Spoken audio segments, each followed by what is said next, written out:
What is up, all you GBA type people? This is Tom, bringing you guys your weekly power rankings, this being week number 9. Now, I apologize for the delay. This will be going up on late Saturday, so about the time that some of the matches will be uploaded. But again, my apologies. I spent the week mostly trying to mull between, do I want to co-host, do I want to find actual guest, or do I just want to do it alone? And I didn't really want to do it alone, so I did kind of spend my time figuring out who I wanted to have with me and who I wanted to be around, and I did come to a decision. So introducing your new Power Rankings co-host is Go. What's going on, everybody? My name is Under the Radar. You can call me Kelly if you want to. I don't really care. But it is so freaking awesome to be here. Thank you so much, Tom, for having me. I really appreciate it, man. Yeah, this man impressed me from the very beginning. His insight is impeccable, and just some of his points that he brought up to me just from the beginning are awesome. I can't wait to, really dive in with you and get to talk more.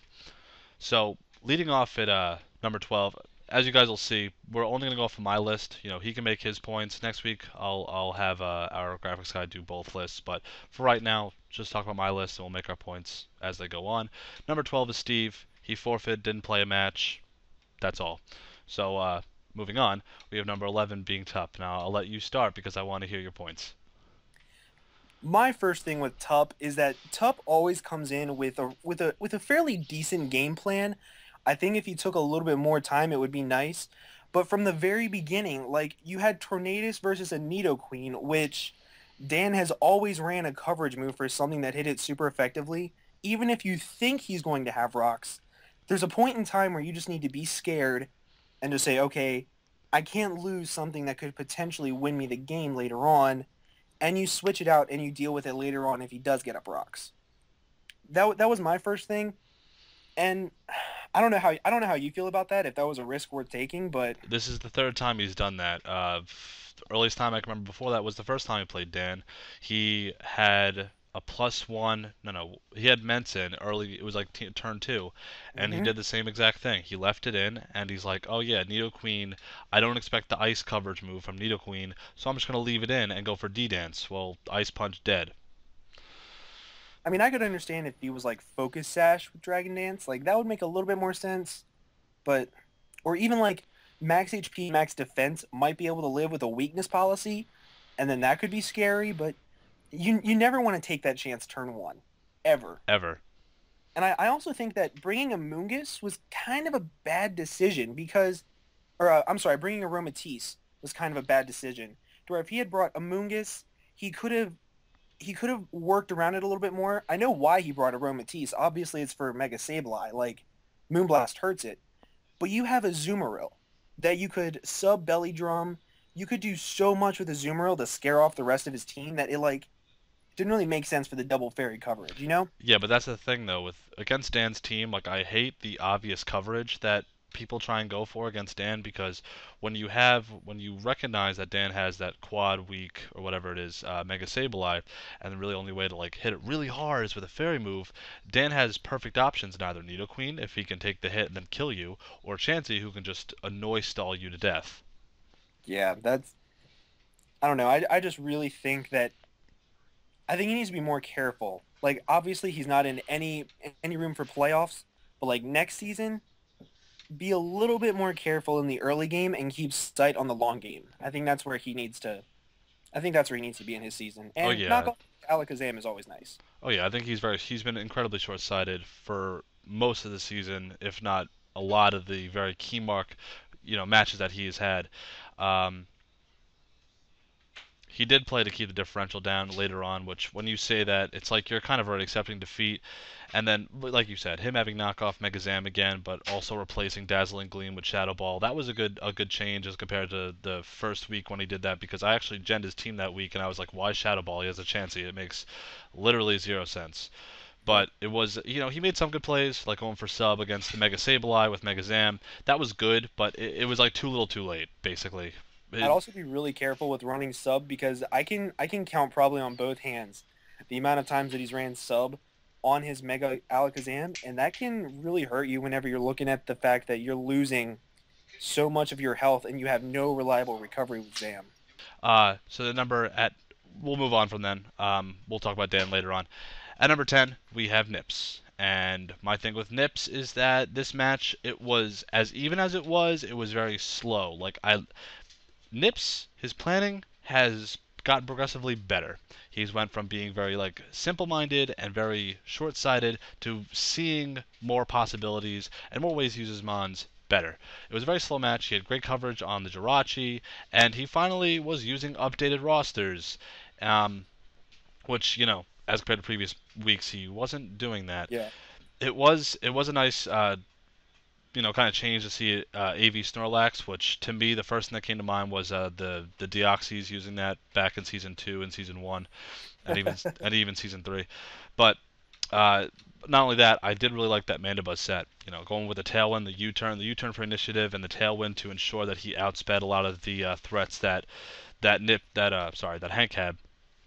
And he made some decent plays all around. When he traded Blaziken for Mega Pinsir, I waited till the end of the match to really kind of figure out, who got the better end of that trade? Was it Nips for getting rid of Mega Pinsir, or was it Hank for getting rid of the Blaziken? I feel like the Blaziken did a lot of work against his team just based on its speed and its like relative like pseudo can take hits, bulk, and stuff like that.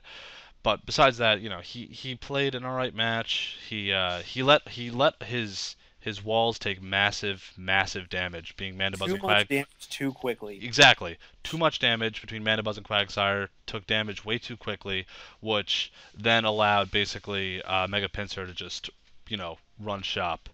The final thing I guess I'll say is um, even with zero speed investment, Nips was thinking that Quagsire could outspeed a Mamoswine after the Tailwind. If Mamoswine, had zero speed investment, it's still like outsped a Quagsire, which I think was kind of funny. But seeing Freeze Buzz or Freeze Dry Mamoswine was pretty cool. So that's pretty much it. I think that it is about freaking time that he started to take his time. Like whenever he started battle, like when I watched it, I was like, okay, you're actually thinking more than just what can I do next turn. He was thinking, okay, if I do this, I lose this, and that could hurt me later on, which I think really helped him. Yeah. And I'm a little curious, who do you think got the better end of the deal out of the Blaziken and Mega Pinsir trade off? The Nips did with getting rid of Mega Pinsir. See, I don't think so at all. I That's think why you're here. because honestly, he had, if I'm not mistaken, you can correct me if I'm wrong, but he had a Scarf Jirachi in the back, Yeah. correct? Yeah. So if he had a Scarf Jirachi in the back, why would you sack off something that could high jump kick the Umbreon, that could high jump kick the Mamoswine, that could, I mean, obviously Crobat scared the hell out of it, but I think him throwing away the Blaziken hurt him a lot more than Nips throwing, or than Hank throwing away the Mega Pinsir. I think he had another really good counter to it in the back with Scarf Jirachi. Well, Really? my issue with that is that since it was scarfed and say it did get that damage off, it was a special Jirachi. So the thing was, it wasn't running Fire Punch, it wasn't running Iron Head, it wasn't running Zen Headbutt. It was running Psyshock and Flash Cannon and something else, and U-turn and Trick, I think. So the thing is, Hank always had an accountable measure to take care of it. Like Umbreon was a really good switch because obviously it's immune to one move, and then if he doesn't predict right and he goes for Flash Cannon, it's just going to eat it up. Same thing with Excadrill. Excadrill can take those hits all the time. So I just feel like getting rid of the Mega Pinsir was better for Nips than getting rid of Blaziken. Because Yeah, I can honestly see arguments for both sides. I just think that Blaziken was a lot more beneficial than Mega Pinsir, but hey, that's all opinions. hey, that's why we're here. And I think that the Tailwind was probably the one thing that made the match so close. Oh yeah, I yeah. think I think if he didn't bring Tailwind, he probably would have lost like 3-0, maybe even 4-0. Well, the thing is, the Tailwind, every time it was up, it forced Hank to negate all his momentum because any type of offensive foothold that he had gotten on Nips's team was completely relegated when the Tailwind was up because any idea of him going for an offensive type like push was negated because anything that Nips had brought in would just outspeed and kill it, and he did have enough on his team to really go ahead and counteract to benefit from the Tailwind, I should say. But the one funny thing I think that I kind of saw from Nips, this is still kind of like those early mistakes, is that he expected Giga Drain on Crobat, but not Freeze Dry on a Mamoswine. I feel like Yeah. if you're gonna look at the calcs that you're using with Showdown, and let's face it, you're all using Showdown calcs. Um, you see that Mamoswine runs a naive nature with freeze dry, where you don't see special Crobat as one of like the pre-listed sets on Showdown. Yeah, that's very true. That's very true. Um, But that's about all I have for Nips, to be honest. I think he played well. I think he played a lot better than what he's played he's in past. developing. Like early in the season, I did call him like Nexus, but the fair point to that and kind of what I can take back from that is that he's developing in a positive way versus just being stagnant and kind of letting the games still work him over instead of learning from his mistakes. So, Yep. um, I guess it moving on to number 9 then. We have Crimson and after that we have Geo who actually played they play one another. Now, um, Kelly, well, I'm just going to call you now cuz your name under the Yeah. radar is kind of a lot. Yeah. Um, I feel you. he has we discussed before this. He has them switched. I have them as you'll see on the screen. That's no big deal. I'm sure you have great points to kind of convince me otherwise, which is why I'll let you start with Crimson and then you can move on to Geo. I think that Crimson. Okay, I want to preface this by saying kind of something mean and then back it up with nice, so you remember the nice. But it's a little too late for all this amazing preparation that he put in. The only negative thing I have about Crimson that he did in this entire battle was the fact that he brought Rhyperior. Like, you're facing a rain team, why bring Rhyperior? That's the only thing. Like, he used Gator amazingly. Finally, SD Gator put in work. Yeah. Scarf Jolteon to take out the Mega Swampert in the rain was perfect. Yep. Just and I think the way he played Clefable was kind of a little bit above where I expected it to, Yep. honestly, because Clefable's kind of fallen short this season. Well, it's not only that. It's the fact that he's still in this from week 1 when he said it in the comments. I harped on it and Danza harped on it. But the fact of the matter is that he's still sticking to one leftover Mons. He's not using multiple leftovers. So Skarmory is running Rocky Helmet or something, or Custap Berry, and then he has like his Sableye running some other item, and he only has like leftovers on one Mon, which I still think is hurting him overall. Yep. That honestly, you guys, if I'm not mistaken, you guys don't have a limit on how many leftovers you can bring, correct? This is not VGC. This is not online whatever. This is you can bring 6 leftovers if you really wanted to. Hell, in season 3, I brought 5 leftovers one week because I felt it was necessary to to counteract what I needed and to ensure that I got necessary recovery off of a lot of things that I brought. 'Cause it was more like a bulky team rather than an offensive type team. Yeah, that extra little bit of health that it gives you it can go so many more miles than if you just ran something that hurt the opponent or they gave you a one turn benefit of going first or something like that. It's Right. just leftovers is probably the best item in the game, and I think next season Crimson needs to run a lot more than what he did this season. I mean, he can call it stally or whatever, but like the bottom line is that you're hurting yourself. It's not like you're being some sort of um, like martyr or some sort of like white knight over here. You're only hurting yourself if you don't run multiple leftovers, especially on such a wally team. You have a Rhyperior, you have a Sableye, you have a Clefable, you have a Skarmory, something that actively has sturdy. Why are you not running multiple leftovers? You kind of need it sometimes. Yeah, like that Clefable Skarmory core is destructive, and the fact that it's not doing well this season, I think really says something. And Yeah. I think it'll get changed next season. And I also think Crimson's realizing what he's doing wrong this season that'll fix it next season. So I think that's really good. And obviously, Crimson and Nips are kind of in the same boat. It's like too little, too late. Like, yeah, it's nice to see this growth now, but where was this growth 4 weeks ago when it kind of could have made a difference for you in the playoff tournament? Yeah, yeah. You just want to move on to Geo? Um, yeah, I want to make a quick mention. He ran Rock Wrecker again. Rock Wrecker. Please don't run Rock Wrecker. It kills so much momentum by losing that one turn for regenerator or for to regain Recharge. momentum. Yeah, like that'd be like running Giga Impact on something that's not a slacking. There you go. You made the joke. Okay. Moving on to Geo. I think it went downhill once he lost Gudra. It allowed Crimson to just either knock something's teeth in or get good solid damage on it with Jolteon, because I think Gudra was kind of his straight up check for Jolteon, and I see a lot of teams, not just Geo, not just Crimson, have kind of let the one check to their opponent's offensive threat that pretty much like moves through their team die way too early. Whether it was Nips this week with letting Mandibuzz die before Excadrill died, that type of thing, or previous weeks where we've kind of seen the same thing. I don't know. I think it was just kind of sloppy and kind of a misplay by Gio. I don't know if Gio's head was in the right place. I'm not saying he's a bad coach, but this match kind of was the dagger in his playoff chances, and I'm not saying that figuratively. That this is actually the match that cost him the playoffs. So that's that.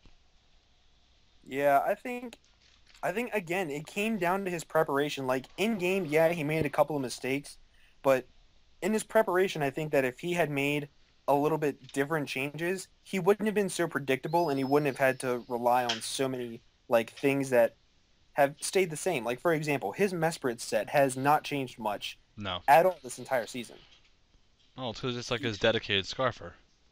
Well, yeah, but it's like while it could be a dedicated scarfer, it also can do other things. Like if you want to run an assault vest on it and make it a tiny bit bulkier, you can because it only has base like 80 speed if I recall. Yeah. So it could be a little bulkier and you could use it for other things to live a couple extra hits. And and I think his Goodra set has probably been the one thing that I've liked the most this week. But on top of everything, like why bring a Moltres when you're bringing the rain? When you have a team that gets really hurt by Scizor. Like I get he has Clefable that could run Flamethrower and all this other type of stuff, but Scizor kind of sort of destroys Crimson's team. Like whenever you take a quick look at it, if you throw on a Choice Band, nothing aside from maybe Skarmory wants to take a Bullet Punch. My only counteraction to that is the fact that I think maybe he was kind of scared by the Skarmory versus Scissor matchup because hell, I know I've been in that boat. But also outside of that, it's the fact that he had a Sableye which had the priority Will-O-Wisp, so anything that did necessarily die was Sableye was just going to come right in and get that priority burn off. But then also outside of that, I think the Moltres is more of a better brink for him because it has had more success than he's had with Scissor throughout the Yeah. longevity of the season. And I say that because you have the 100% hurricanes and the rain.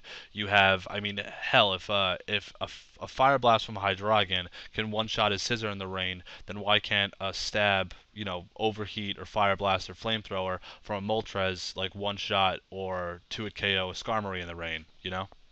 Yeah, I totally understand that. Like it just I don't know, it kind of was a little bit puzzling to me. I didn't do all the calcs or look into it immensely with Scizor, but it just kind of threw me off a little tiny bit.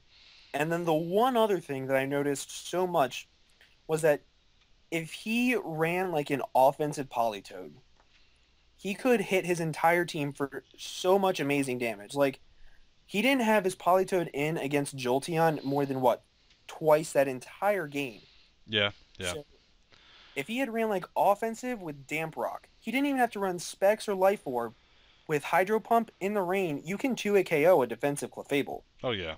You can hit like Skarmory for crazy amounts of damage. Oh yeah, and I've used choice specs, modest Politoed in the rain just on for fun, Yeah. and that thing clears like I think it almost two shot at a Kingdra.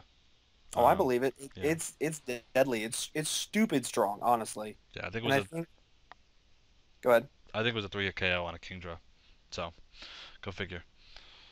But yeah, I think that's probably my biggest reason why I put Crimson above Geo is because Geo like while Geo took the time to plan, I think he could have planned a little bit better.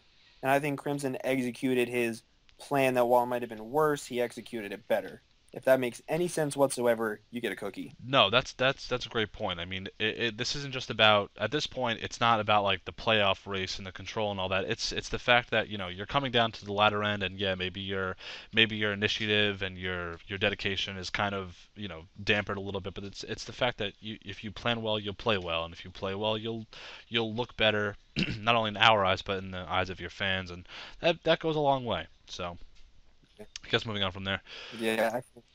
we have John. And Do you want I to take John first? yeah, I'll take John first. I think I don't have that much to say. John's luck is Okay. so impeccably bad. It's you know what? I praised him in the beginning of the season. I think all the way up through week 6, I kind of had this. yeah, you could do it, John. You got it. You know, you'll do well, I hope. But it hasn't panned out. It hasn't panned out at all. His luck is so impeccably bad that he gets a 1 in 6 chance to get to roar with Empoleon into the thing that he didn't want it to be roared into. When he had things like Charizard that could get roared out again with the Stealth Rocks. He had something like let me pull up Cooper's team real quick. He had something. Okay, some professionals shit right here.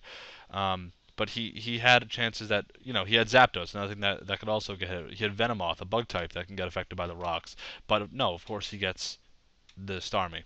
Not only that, but then the Crit Earthquake. He knew he could live it. Just kidding.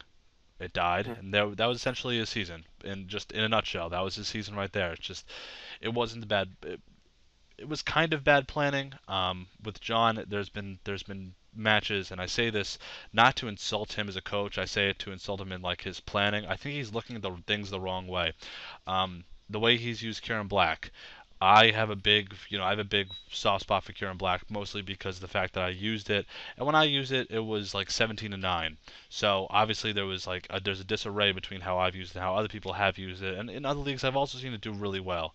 Um, but the fact of the matter that every time he's brought Kieran Black, there's been something on his opponent's team that either outspeeds it or is faster and has a stab move that just wrecks it. But he brings it anyway, and he brings like a subset that doesn't necessarily work.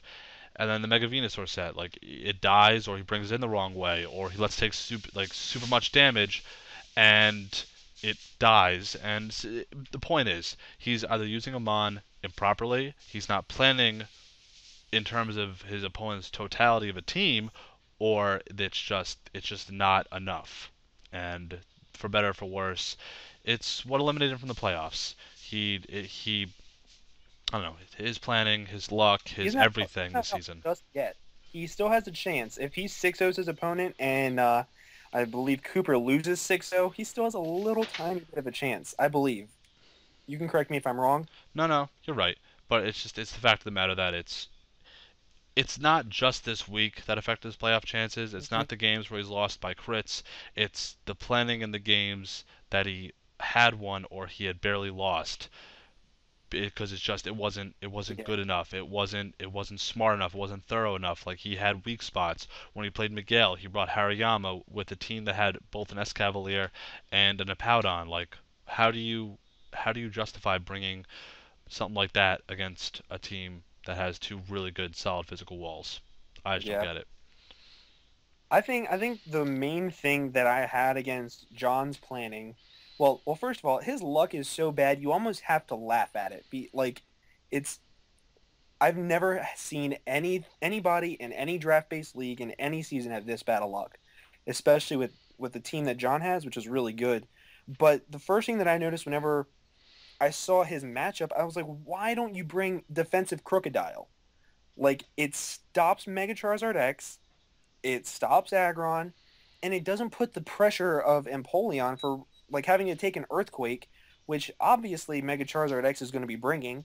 Like I just don't think that Empoleon is as good in this format as what other people do, which is why my opinion is kind of off the radar sometimes. But I mean, I don't know. I just think that defensive Croak could have actually won him the game because it dealt with Mega Charizard X, which was the one thing that stopped him. Like if you think about it, Well, the only reason I think that he's been so hooked on offensive crocodiles because it has won him games where that other mons he had were basically the reason that he would have lost. For example, like Sigilyph has been his saving grace with the whole Magic Guard. He essentially is using Sigilyph the same way I used Mega Zam last season. It's kind of like that cleanup revenge killer. But the way he's used offensive crocodile as compared to the way he's used defensive, intimidate crocodile, he's seen more result with the earlier rather than the latter. I don't know what it is. Maybe it's just not his style, but he's seen these better results. He's got these sweeps off. He's gotten multiple kills with Crocodile, so much so that I think it's number 4 in the league leaders, as compared yeah, to having a defensive Crocodile and relying on the intimidate to get that attack drop, but also to kind of work around its a lot of weaknesses: water, ice, grass, bug, fairy, etc., etc. yeah. I just I don't know. I just see like something that can wall a win condition for Cooper. Like, and it can wall it so easily. And then that could have put less. It could have put a little bit more structure towards maybe where Kieran Black could have done what Crook did in other forms, like where he just fired off fusion bolts or fired off outrages or anything with a scarf. I don't know. Maybe I don't know. Maybe he should look into defensive Crook a little bit more, but that's totally my opinion. Totally my opinion. And I don't think you can fight the type of stall and bulk that Cooper has with extreme offense. That's And Dan did it. Dan. Dan did it. I don't know how Dan did it, to be honest, but I've found that myself, I cannot fight stall with massive offense. I have to fight stall with stall, bulk with bulk, and outbulk the opponent. I mean, See, if that means a 50-minute battle, that means a 50-minute battle. You have to do what you have to do, man. that's true. I mean, with when I faced Cooper, I used a balanced offense. Like I used a balanced offense. See, I don't know why, but I guess for me, I guess my perspective is that I always felt like three sweepers with one tank and two walls was like the best formula for a GBA team because it gives you a certain amount of offense that you need. It doesn't just lock you into having one special sweeper and one physical sweeper, and then once they're down, it's like, well, I'm screwed. Because when that happens, what are you supposed to do? Yep. But moving on to Cooper, since he's right above John in my listing, is Cooper used Sing. Um, he used Sing. I'm just gonna let that seep in real quick. He used Sing. I don't know what's worse, that or the bright powder. I don't know what's that. Worse than that is the Flash Venomoth set. I mean, listen, props to Cooper, man. You won. That set was interesting. At least you hit the Sing. You know, I think in the past someone's run Grass Whistle, and of course 50% really is 50% in this league. Uh, but then again, Luckily, 50% was on his side this time. right? And so was one of 1/6 chance to get a proper roar in his favor. But Yep. besides that, you know, the special aggron was interesting. I mean, I'm not going to harp on as much as he did because I've heard so much about aggron. I've felt the pain of an aggron myself. You know what? He won. He was very interesting to see not only see but also to listen to Cooper's end of the match this week because it was not only entertaining but it was bizarre and it really did counter anything that John might have expected based on their first match or his usual play style because John said it, I've said it, but Cooper is one of my favorite people to play in this type of format because it's creative, but it's also effective, but it's smart, but it's also like spontaneous, and you know it's really interesting to play. He's like the antithesis, the word I can't remember. He's like the main thing that really gets me excited to watch matches in this format. But Yeah. he played well, and you know he won, and now he's in the playoffs. So, or pretty much in the playoffs. Sorry, I think that Cooper is probably the the one person that you probably would have the most trouble planning for in a draft-based league just because you never know what he's going to bring ever except special for aggron. yeah, special aggron. The only thing that I want to say is that I really wish Starmie had gotten a little bit better of a spotlight with light clay. Screens with like max HP and max speed is pretty good. I like it a lot. I've used it before. So have I. And one thing that I want to see Cooper do is quiver dance to Charizard X. I want to see it. Mixed Zard X, I can see that. Yup, Migzard X with like Fire Blast, Earthquake, and Dragon Claw. Why not? I There think you that'd go. be really interesting. Or flamethrower if he doesn't want to miss like so often. But let's be realistic. He got the 1 in 6 chance, and he also got the 50% chance. He doesn't need to worry about missing. That's true. Um, but I guess after that we have no. This is our other switch. I have Hank and then Mulvone at 5 and 4 respectively, and then Kelly has them switched. Now I'm starting Yep. off with Hank. I think that Hank he learned from his mistake the first time where he kind of let that Snorlax almost ruin his day. So the Miss Major set was very interesting, and it did set up or it handled the setup Snorlax that he might have expected from that first time around, which was good. You know, you learn, you live and you learn, which is effective. Not only that, but he has run that same Umbreon, that same Infernape set every week, and hey, if it works, it works. And it might not be the most exciting thing to watch, but that Umbreon is almost the same every week. But it was a really nice touch, is the way that he was using baton pass and even the U-turns with his mons like the Crobat and whatnot, and even the way he was just anticipating the double switches to keep the matchups and the momentum in his favor, so that say Nips got that proper switch on a very very obvious play, the tailwind didn't hurt him that much more. I think that really did save him because it kept ensuring the match was in Hank's favor, and he never really lost grasp of it in the long run. Um, and the one time that Hank really wanted that burn with the Scald, it never happened. Which you say I want to burn unless you're fighting, unless you have something that has guts, like when I faced John and I got the burn, the 10% flamethrower burn against a Conkeldurr. Go figure. You don't want that, but it happened and it was ironic. I guess at the end, two things that really did help him in the long run was holy shit he needed that flinch at the end to ensure the victory, and that tailwind petered out right on the turn that he needed it to in order to win. I think I think he's back. Like that's the first thing that I noticed about this battle is that he was counting the tailwind turns. He started to recognize like what he needed at the very end because I know a couple of his battles where he was on that like the 3 game losing streak, he lost sight of what his win conditions were and tried to force them to make him win instead of just letting like the pieces fall where they may. And I think the way he was counting the tailwind turns really stuck out more than anything. And him getting the flinch may have been like what saved him, but let's be realistic. Whenever you're going up against a Cotton Guard Mega Altaria, you hope for hacks. Like that's probably one of the most scary mons in the entire game, Yeah, it is. especially in this league. Especially the way that Shady used it. What was it? Week One, I week think it was week one. of last season. Yep, against Steve. Yeah, that was impressive, and it's certainly something that I think. It's funny how like certain matches can really cement how good a mon is in this format. We've Hmm. seen it time and time again. We've seen how well, Mega Altaria has been, Mega Pinsir, Mega Mawile when it was still around. But then on the same token, we've seen mons that are good in other formats or in other leagues just suck really hard. Like, for example, Azumarill hasn't been good in any times anyone's used it, but Infernape has been really impressive. But then on the same token, Greninja was kind of locked on the Sawsbucks and, it didn't really do that well. And I can go on, but you get my point. Yeah, I've been using Mega Autono actually, which I know you probably would hate, but I've been using Mega Autono and I love the way that thing works on a team. It makes people plan so differently. So I just considered on my MPL team, I was offered to change my Mega because I had Mega Gyarados, and in the long run it did help me win a few matches.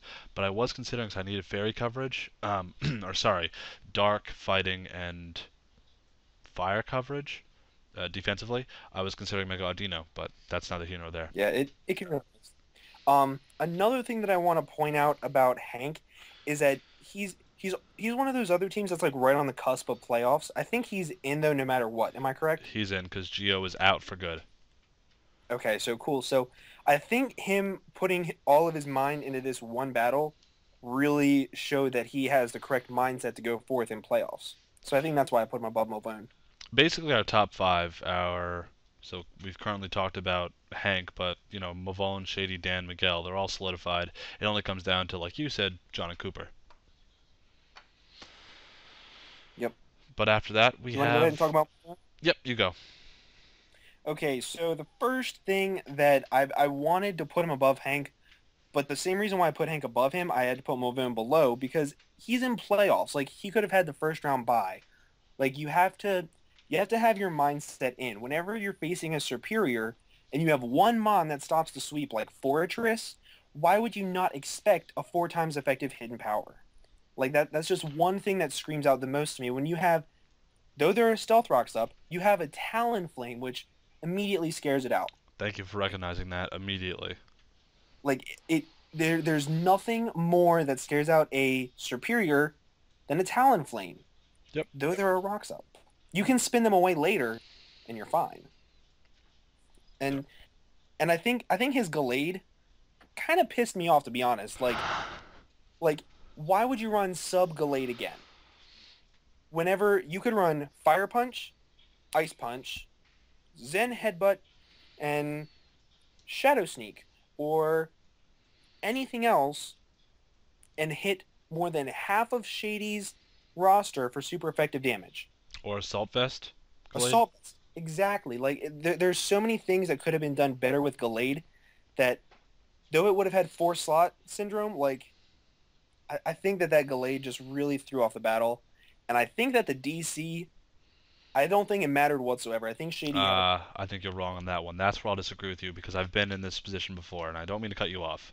oh no, please do. Go ahead and talk for a minute. I've talked enough. Okay. The reason I think that disconnect mattered. Okay. If you watch Shady's match up to the DC, right? Besides Shady's reaction, the DC sucked, whatever. I'm just thinking about Shady's face. That was perfect. Exactly. When you look at disconnections, the way a player plays before a disconnection and the way a player plays after the disconnection are totally different. And I can say this from actual experience because when I fought Fizz in season two, um, we had played. I think it was a Chandelure versus a Mandibuzz. Like it was, I brought Chandelure or he had Chandelure. I brought Mandibuzz in multiple times. It was Spadef Mandibuzz, and multiple times it was just effective at bringing it in. Now we DC'd, and unfortunately that was the game before I started writing down every move me and my opponent had made throughout the entire game. And whereas before the DC, Mulvone was handling most of Shady's team and ensuring that he stayed in the correct spot to maintain control, and he would try and stall at the conk and made sure he had his footing. After the DC, Shady had him figured out, and it wasn't like thinking that Mulvone was easy to figure out. It's that he had a better idea as to what Mulvone's team, because before disconnection you're still kind of learning your opponent's team, and because of that you're kind of tempering your gameplay to what your mind is still expecting of your opponent's team. Afterward, that's all out the window because you already have a firm idea onto a lot of their sets, or at least a lot of moves on individual mons, so you can work around that. Yeah, I think the only reason why I say it did matter is because if Mulvone had gotten up a sub successfully and then started to bulk up, then I could definitely see it mattering a lot more. But because Shady kind of sort of saw right through what Mulvone could have done with the bulk up and the sub, and he just stayed in and started ice punching and drain punching to prevent the sub, I think that kind of sort of threw Mulvone off, and I think it gave Shady an idea of, okay, so this is what he's trying to do. He's doing the exact same thing. I have a hard stop to it right here. Right, right. That makes sense. I mean, hey, at least Shady's using Conkeldurr well at this point in the season, because earlier I think he's had trouble trying to adjust to the way that Conkeldurr is used versus the way that he was using it. Conkeldurr is a tough mon to use in this format because so many sets are so good that it's hard to pick just one that you want to run for a certain battle. Yes, true. So I mean, I got a 4-0. I think I got a 4 mon or 5 mon sweep with the Conkeldurr because I think I ran Power Up Punch, Drain Punch, Ice Punch, Knockoff, and that was good coverage. And one at +1, it just like swept through things. And I had enough bulk to destroy whatever I needed. But besides that, I think it was smart that he attempted to toxic stall the melodic in case he yep. decided to stay in and go for HP grass. That was smart, I guess, on his end, just to make sure that he didn't put himself in that terrible position. And it's just hilarious how from week 3 on, he's made sure that Gliscor has gotten that toxic orb boost, probably from turn 1, turn 2, because Yep. he was just so paranoid. Oh, am I gonna get it? Oh man, what am I supposed to do? You already made the point. Why go into a fortress when you have a Talonflame, which is one of like the most hard checks to a superior? And then outside of that, just him the way he wasted fortress and then Mega Manetric, um, before Mega Evolving, not knowing that it outsped. I don't know, man. That actually killed my soul a little bit It because killed Mega my Man soul too. always has a soft spot in my heart. Same, So to same. see it die like that, it killed me a little bit. It killed me a little bit. I just think that Mega Manetric has a field day sometimes in certain matches with how Mhm. like diverse it can go with your hidden power values and your electric coverage and whatever else. But I don't know, just the way he used this week, I was like, oh come on. People say that fast electric types in this format are the best. I I'm agree. I'm a thorough believer in that. I think that they're probably one of the best things. I think every team should make sure that they get one if I it's mean, possible. you have Raikou, Thundurus T, Mega Exactly. Manetric, Jolteon. Jolteon was MVP season 1, and that might be like the alpha build of the GBA, but hey, it was Yeah. MVP for a reason. But it's like if you have Mega Manectric, just play carefully with it because there's so many things that can't take a Thunderbolt or an Overheat or something like that from a Mega Manectric because I believe it has base 135 special attack. Yeah. Like that's crazy. Um, quick thing about Shady, I really didn't write much down or anything down for him, but he played well. He's in the playoffs. Claps all around. Woo! That's all I have to say. I actually want to say one quick thing about Shady that I think kind of it's probably only bothered me, but the fact that Rotom Heat hasn't gotten the love that it deserves is kind of bothering me because I can see where it would do good against certain teams. Like I think he's lost 3 games in total. I don't have it right up in front of me, so I can't remember. But No, 3 games. You're right. 3. So and I'm pretty sure on 2 of those games, one was versus Dan. I know for a fact, and I don't think he brought it then. But volt switching versus Dan's team is actually really it's a good strategy outside of the Nido Queen. It was both times versus Dan. Yeah. Once to So hacks, once to actual legitimate Dan playing really damn well. yeah, Dan played fantastic that week. But I think he needs to take a little bit more value into Rotom Heat and look into some more calcs because choice specs overheat destroys lives. Yeah, but I'm sure you know from a player perspective, you can understand how some Yep. players grasp more often to certain mons in their team and less towards like other things. Like I know when Kecleon was used in season 3, what didn't get as much love as some might expect, or um, some people use things that are bad but they think are good. Like I mean, people bashed Probopass, but I thought it was effective in the games that it did show up in. Yeah, like for me, I know I've used Registeel in all 3 games that I've had so far this season. The fact that I brought it every single round makes it predictable, but it's something that I'm so comfortable with that it's hard to not use. So I do totally understand that. It's just my opinion. That's all. Yeah, I agree. Um, above Shady, we have Dan. And one thing I have to say about Dan is Dan, we know is in. Dan has been playing incredibly well, and he is the force to be reckoned with in the Sinnoh Conference. But uh, late game, once he had brought in the Mew versus Tup, when Tup had a very weak Mega Zam, the Azumarill, and the Aromatisse, he won. Like Mew was at such high health that Tup couldn't take down the Mew effectively, and it had the proper coverage to pretty much just wreck the 2 fairy types with Sludge Wave, and then whatever move Sludge Wave I think as well versus the Mega Zam. So bottom line, he has planned well all season, and I know early in the season I kind of was a little hesitant to say that, but now it's solidified that he plans well and the team is good enough to ensure his victories solidly, and he's just done a great job. So I think the one thing I want to say about Dan, and it's kind of I'm gonna kind of group Dan and Miguel together real quick because obviously those are the 2 most looked at teams. And I think that if Miguel doesn't really look at the way Dan plays and Dan doesn't look at the way Miguel plays, I think if they kind of mixed with a little bit, they would be even better. But I think Dan he's gone so far. Like that probably didn't make any sense, but the way I look at Miguel's team, he uses a lot of offense. The way I look at Dan's team, he uses a lot of bulky and defense and I don't want to say stall, but you know what I mean. yeah, I got it. And it's like, and I feel like if Dan implemented just a little tiny bit more offense, he would have a much higher differential because sometimes he didn't need to bring a defensive mute to some battles. He didn't have to bring a defensive room wash. So Yeah, I feel that like if he just that defog U-turn whatever Mew set was loopy as shit that 1 week. yeah, I feel like that's the only thing that I would say that I have to criticize about Dan, but he's doing amazing. That offensive Mega Sableye set, it's fantastic. That I fire love it. punch that was it 2 weeks ago. That was awesome. Yep. Yep. So what you're essentially saying is that Dan is the 2014 or 2013 Seahawks and Miguel is the Broncos. Got it. Got it. I mean, I wouldn't say that much. I would say that they're like the Ravens because the Ravens are obviously the best in the entire NFL Oh, forever. you're a Maryland fan. Ha, yep. Okay, I'm a Jets fan, a sad Jets fan, but enough with that. That was your power rankings, guys, and I hope you enjoyed it. So we're back to having 2 people. This is how it'll be for this season, assuming neither of us die next season. Um, so you want to shout yourself out, your channel and whatnot? It'll be in the description and on the screen as well. But just talk about yourself. I mean, I have a very small channel. I don't do a whole lot except for draft-based leagues. I do have a Twitter. I'm always on Twitter.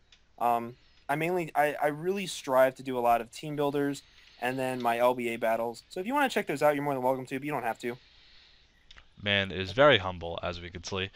Well, See, thank you. but like I said, hope you guys enjoyed. As always, I look forward to your talking points. I'm not sure this is gonna get as many views as it usually does because it'll be uploaded on late Saturday, almost Sunday, which GBA matches go up and people are more excited about those. But hey, at least it's up. Yep. And there's comments and all. And I hope you guys enjoy our co-host, and you'll hear a lot of him from now on. And as always, talk to y'all next week. Peace out. Have a good one. Later.